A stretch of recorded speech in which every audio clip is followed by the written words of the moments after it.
We now want to factor something that has three terms, and the number in front of the x squared is going to be a 1. So factoring trinomials where the number in front of the x squared is a 1. Now, in order to do a problem like this, there's a kind of a steps we're going to follow for this.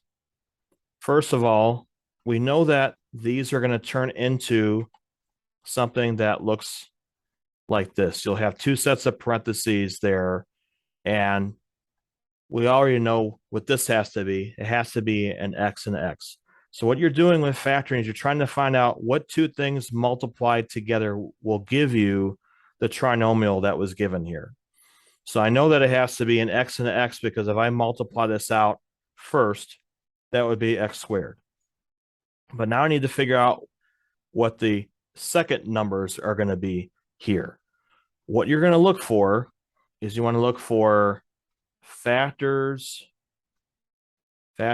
of 36 that add to 13. So you look for factors of the last number that add up to the middle number. That's the idea here. So what do I mean by factor? Two numbers that multiply to make 36, but add to be 13. Now we can run through the list of different factors. So 36 is 1 and 36. If we divide 36 by 2, we'll get 2 and 18. If we divide it by 3, we'll get 3 and 12. If we divide it by 4, we'll get 4 and 9. And as you go down these, you're going to look for, if I add these together, which one of them add up to 13? Well, it's going to be this last one here. 4 and 9 will be the combination that works. It multiplies to make 36, but it adds to be 13. So I need to put a plus 4 and a plus 9. That there would now be fully factored. If you wanted to see if you got it correct, just multiply it out and you should get what you started with. You would do the FOIL method, so you'd have x squared.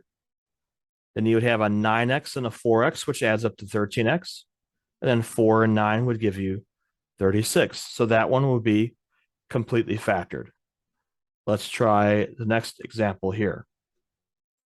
Same idea. You're looking for two numbers that multiply to make 60 and add to be 17. Let's write out the factors of 60. So it'd be 1 and 60. It'd be 2 and 30. It'd be 3 and 20. 60 divided by 4, 4 and 15. And as I go through this, as soon as I find the combination that works, I can go ahead and stop. So none of these so far, none of that adds up to 17. So let's keep going there.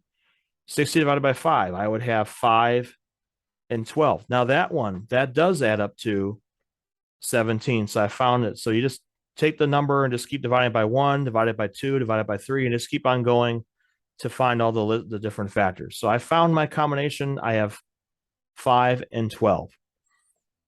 Again, this is going to turn into this kind of problem where you have two sets of parentheses. And it's going to have to start with x and x because you need to have x squared. Then I have a 5 and I have a 12. So I'm going to do a 5 and a 12. So then if you multiply this, you have x squared. You have a 12x and a 5x. That does add up to 12. But 5 times 12 gives you 60. So that is fully factored.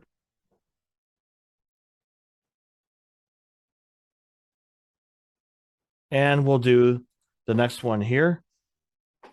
Factors of 30 that add up to 11 is what you want to look for. So for 30, here we have 1 and 30. We have 2 and 15. We have 3 and 10. We have 4 and 9. And we have 5 and 6. So 5 and 6 is the combination we want to use because it multiplies to be 30, but it adds to be an 11. So let's put our parentheses down here.